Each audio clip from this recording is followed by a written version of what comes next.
I was ashamed of myself when I realized life was a costume party and I attended with my real face. Franz Kafka recognized something very powerful here. He saw that we are all wearing identities and we rarely show our true self. Today we will learn why this is not necessarily something bad and how you can use it to your advantage.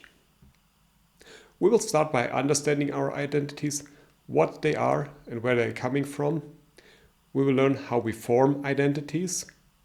We also learn about the internal conflicts that can arise with our identities.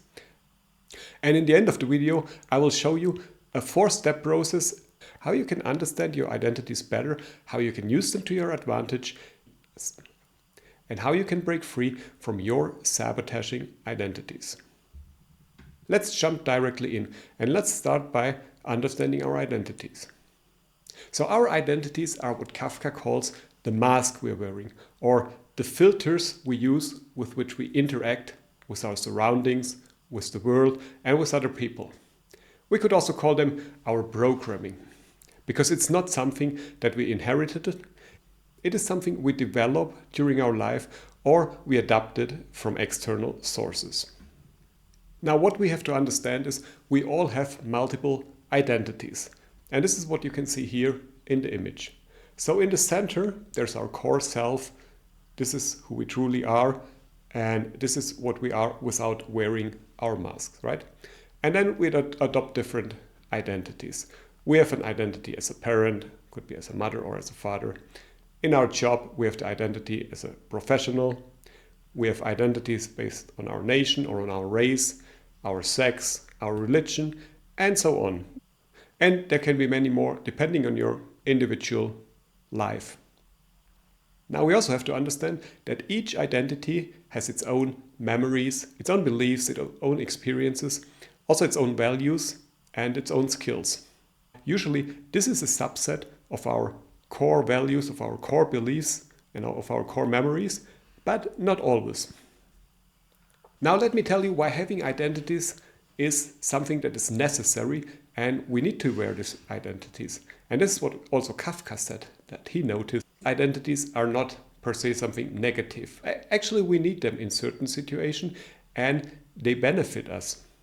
If, for example, you think about a job interview, right? If you're going to a job interview, you're talking to the lady from Human Resources and you're trying to convince you that you're the right person for the job. So you're not uncovering to your true self, you're wearing your mask as a professional.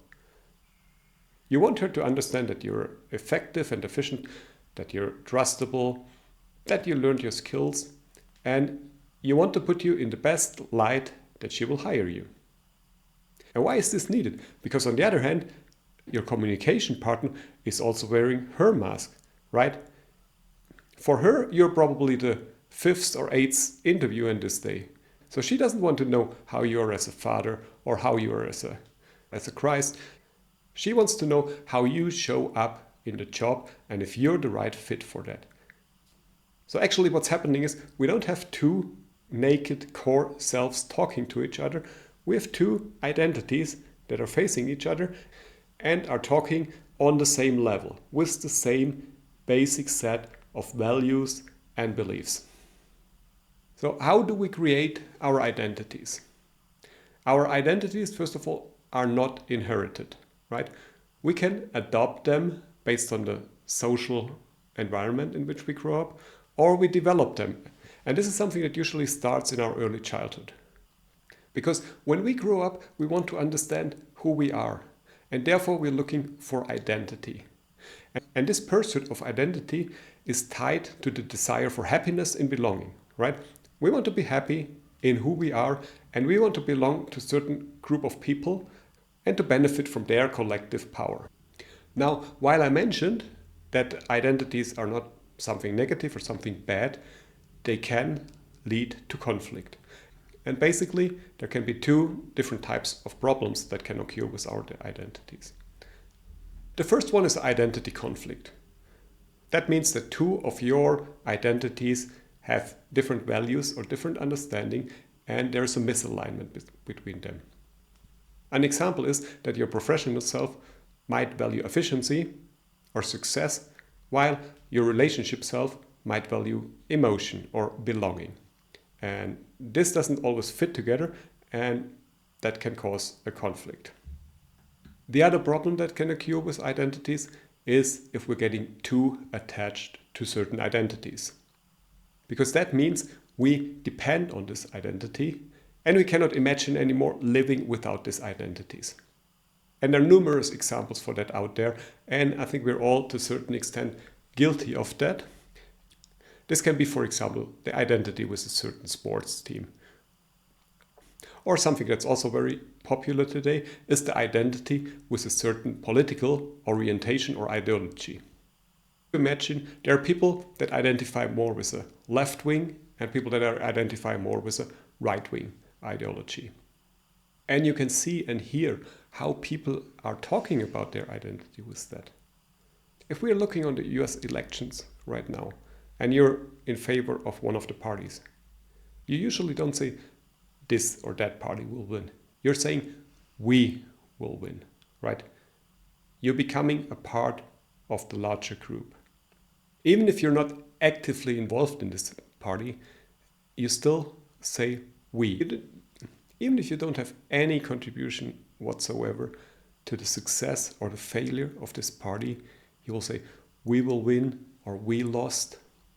And that shows a very strong attachment with this party. And what you're doing here is actually you're embodying these external problems and you're making them your own. And you start to believe you are a part of the problem.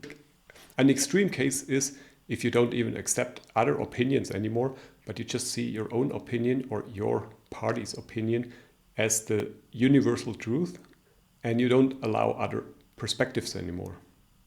Now, let's reflect on that and do a little thought experiment. Imagine for a moment that you lose all your memory. All your experiences and all your attachments are gone. All your belongings are gone. All your status symbols are gone. And also all your professions and relationships are gone. What will be left? What will you do? This is a great tool because it forces you to think what happens if you let go of something. What will be left? Who are you then?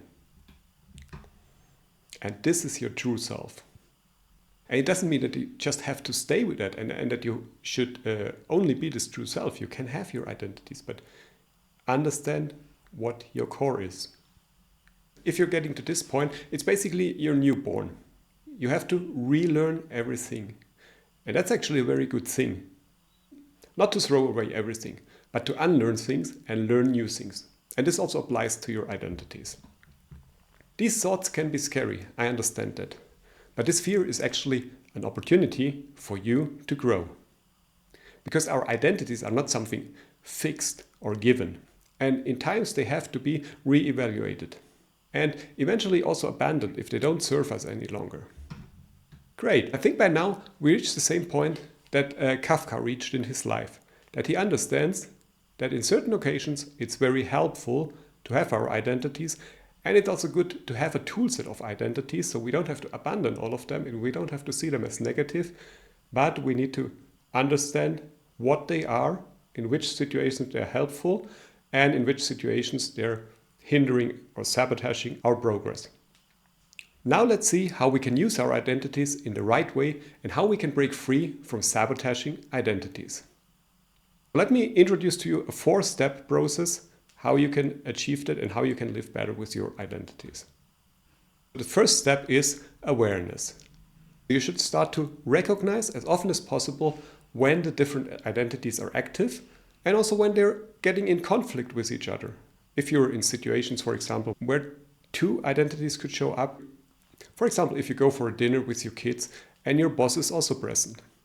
There we have these 2 identities. How do they interact with each other? Recognize that, notice it, become aware of that. Awareness, this is one of the most powerful tools that we have in psychology. The second step is acceptance. So each identity serves a purpose. And every identity solves whatever problem it was created to solve. Remember that you created them one day. So they helped you in something. Just notice that and accept that. The third step is integration. If you're aware of your identities and when they show up, and if you accepted all of them, you can also start to integrate them much more easy. And if an identity doesn't serve you, you can also switch it or modify your identity. Because as mentioned, they're not something fixed. They're something constantly developing. And the last step in the process is selection. Choose which identity serves you best in each situation and use them accordingly. And if they don't serve you, don't use them. And keep in mind, you can't change surface behaviors without addressing the deeper patterns and beliefs. Each identity has its dominant need and its core belief, and you need to get there to really do the changes you want. Remind yourself also that you're not stuck with identities that no longer serve you. We are not defined by our jobs or our affiliations or our past experiences. Instead, we have the power to choose who we want to be at any moment. Your multiple identities aren't a weakness. See them as a toolkit. The goal is not to find your real face, but to master wearing all of your masks, all of your faces, authentically and purposely, and being in alignment with your essence, with your true self. So as you reflect on your own identity, consider what truly defines you. Embrace what resonates with your true self and let go of the attachment that don't serve you. In doing so, you will find a deeper sense of peace and clarity in your journey through life. I hope this was helpful. In the comments, share with us which of your identities you find the most challenging to balance. How do you handle your different roles in life?